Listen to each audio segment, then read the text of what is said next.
Over the summer, I read a wonderful book. It's called Undelivered, the never-heard speeches that would have rewritten history. The speeches are divided into categories. The first group are speeches that went undelivered because they thankfully were unnecessary. General Dwight Eisenhower prepared a speech apologizing for the failure of D-Day. Thank God that speech was never delivered. Richard Nixon's aide drafted a speech swearing he would never, ever, ever resign from the presidency. That too, thank God, was unnecessary. I then tried looking through the book for an unnecessary Jewish speech, but all I came across were the words of historian Simon Schama. There are no unnecessary Jewish speeches, he writes. Jews essentially communicate through agreed mutual interruption.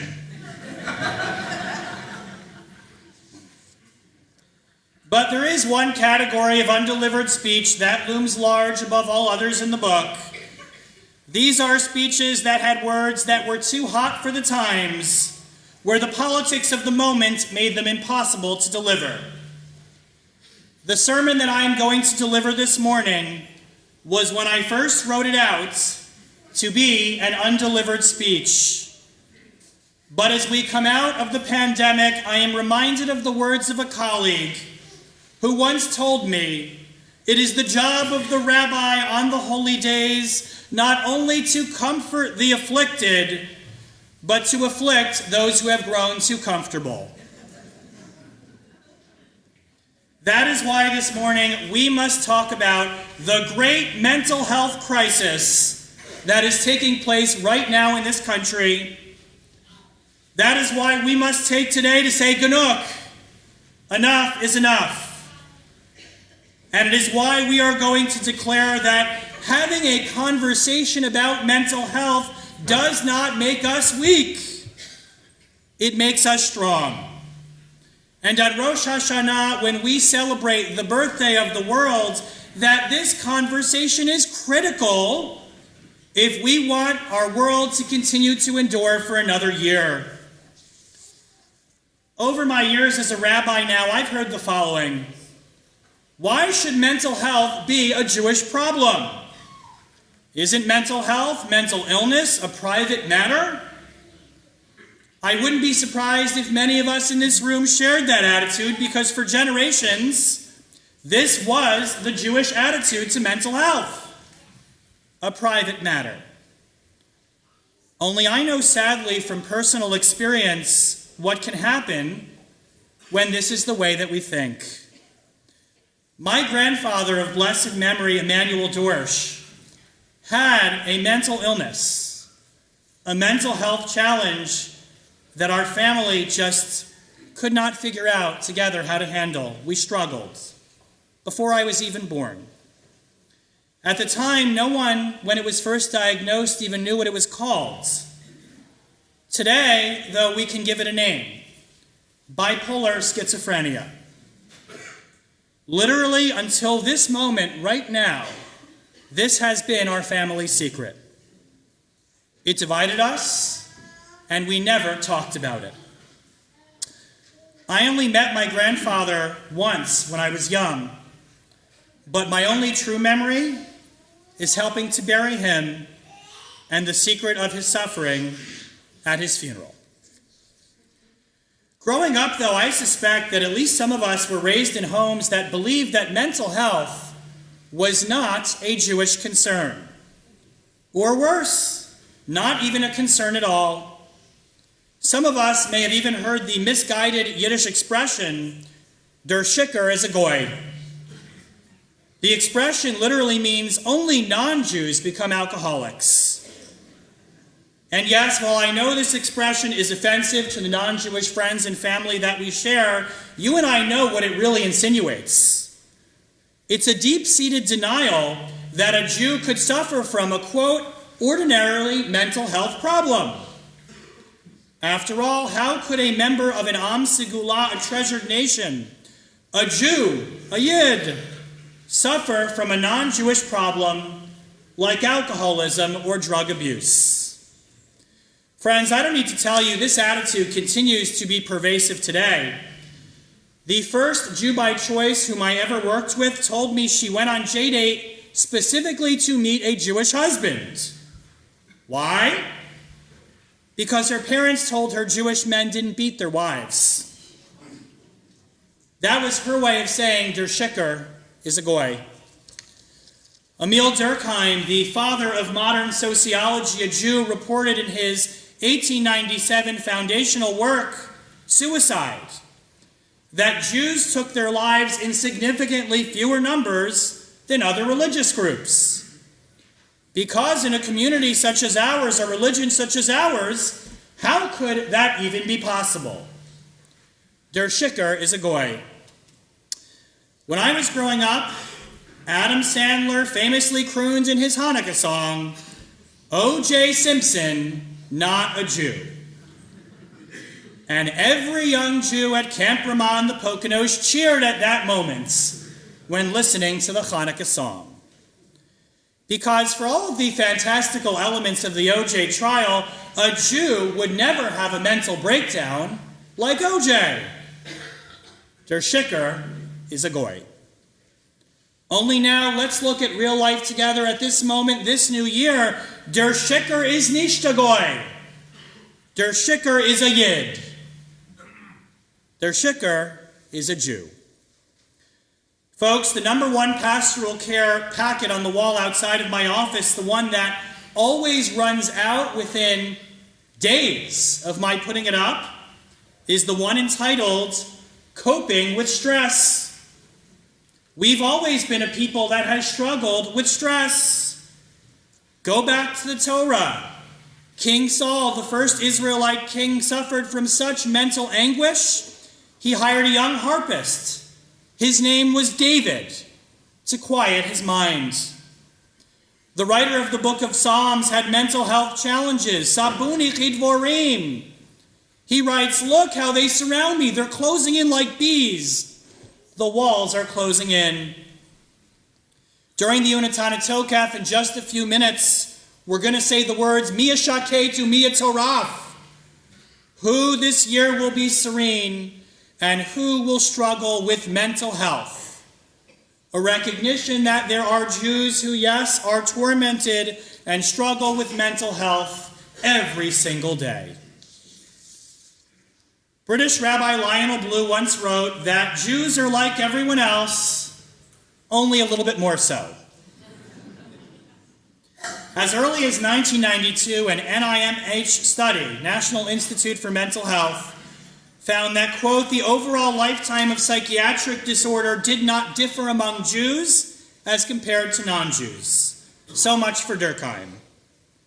Further, the study argues that Jews suffer from certain mental illnesses, like major depression and schizophrenia, in greater numbers than the general population. This year, the Jewish Federation of Atlanta is going to release a Jewish Atlanta mental health report. It's called Atlanta Mental Health and Well-Being. Here's the early copy. According to CDC data today, in light of the pandemic, 4 in 10 teens report feeling, quote, persistently sad or helpless. And 1 in 5 say they have contemplated taking their own lives. Among U.S. adults aged 18 to 29, rates of anxiety nationwide have increased over 60%. The Lancet Medical Journal reports the pandemic caused an additional 53.2 million cases of major depressive disorder and 76.2 million cases of anxiety disorder globally. And what should be frightening for every one of us in this room about this study is that the team conducting the research concluded that Atlanta, our city, above all of the cities surveyed, we hold the greatest stigma against seeking mental health treatment compared to any other city in this country. The greatest stigma is held by us in this room. This, despite the fact that as people have turned to unhealthy ways of coping, CHAMSA, helping Atlantans manage substance abuse at JF and CS, received 632 calls last year. That is nearly 2 calls per day. And these 632 calls are from folks specifically turning to the Jewish community, not including those who seek private treatment elsewhere. And folks, in my first few years at Eitz Chaim, I officiated over more funerals than I could have imagined for young people in their 20s and 30s who, after years of courageous struggle, lost their battle with mental illness. No less deserving of our love or compassion than, in my humble opinion, someone dying of cancer. Der Shicker is nicht a goy, der Shicker is a yid. Following the tragic shooting in Uvalde, Texas, National Youth Poet Laureate Amanda Gorman put it best when she wrote, "Everything hurts. It's a hard time to be alive, and even harder to stay that way. We're burned to live out these days, while at the same time blessed we will be able to outlive them.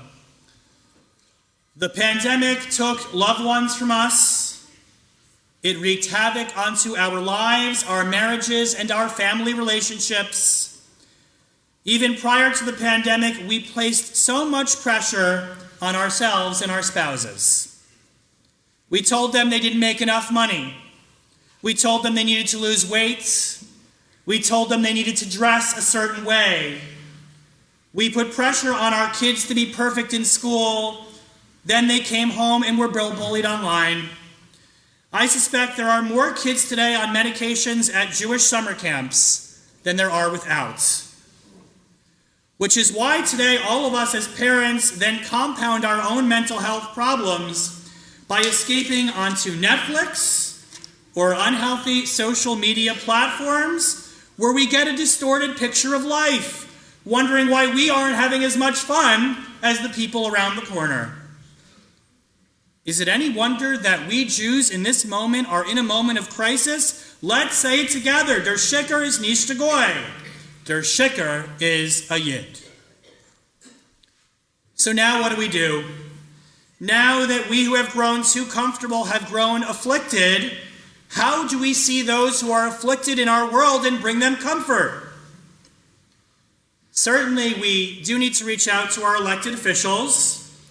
We need to look into our own wallets and find ways to dedicate more resources to helping those with mental health challenges. We are facing a critical shortage in mental health providers in Georgia. 150 out of 159 counties are deemed mental health counselor shortage areas in our state. 150 out of 159. But change, I believe, also begins fundamentally with each of us in this room, in our homes, and the world we hope to see. 3 years of isolation has led to a catastrophic byproduct. We've stopped caring about other people the way that we should. Instead, we must dream of a world where if and when the stigma against seeking treatment is broken, Jews may talk openly about their struggles with rabbis and friends and family members and get the help they need rather than being shunned. We must build a world where we acknowledge, in the words of the Day1, the great Israeli judge, Rabbi Eliezer Yehuda Waldenberg, known as the Tzitz Eliezer, that there are times, quote, when emotional pain and suffering can be even greater than physical pain and suffering. And yeah, we have to have a city where we break that stigma against seeking treatment. Because there is no weakness in asking for help if you need it. I told you earlier, I've seen in my own family the tragic consequences of what can happen when people have nowhere to turn. Friends, what's our job? It is not to be like Shammai, who shooed away someone with a builder's cubits. It's to be like Hillel, who embraced and taught a person Torah, even if that meant he needed to stand on one foot. On Yom Hadin, the day of judgment, we must declare that God can judge other people's struggles, but it's not our place to judge other people. Our job is to say, thank you for telling me. I believe you. You've done nothing wrong, and I will get you help. That's what true friends do. They don't try to take you out of the hole. They stand in the hole with you and try to help you pull yourself out. And friends speak out as well and give a controversial sermon instead of relegating it to the dustbin of history. That's why I want to conclude my sermon now by asking everyone here in just a moment to join me as we will rise and recite together a communal Mishaberach for those suffering with mental health challenges. I want to note, of course, as I do each time we say the Mishaberach, that we don't just pray for people in need of refuat haguf, healing of the body, but those in need of healing of ruach, those in need of healing of the spirit, so that we can make it clear this shul is an environment where people feel comfortable speaking up and knowing that they can get help. So we can bring visibility to those who are made to feel invisible, to you, to me, to our families and our friends, in these hard times to be alive as we live out these days together. I may have this morning afflicted those of us who felt comfortable. But now together, I promise, as a community, we can pledge to always comfort the afflicted. I'd like to invite our Ruach singers to the front, invite everyone to please rise for the Mishaberach.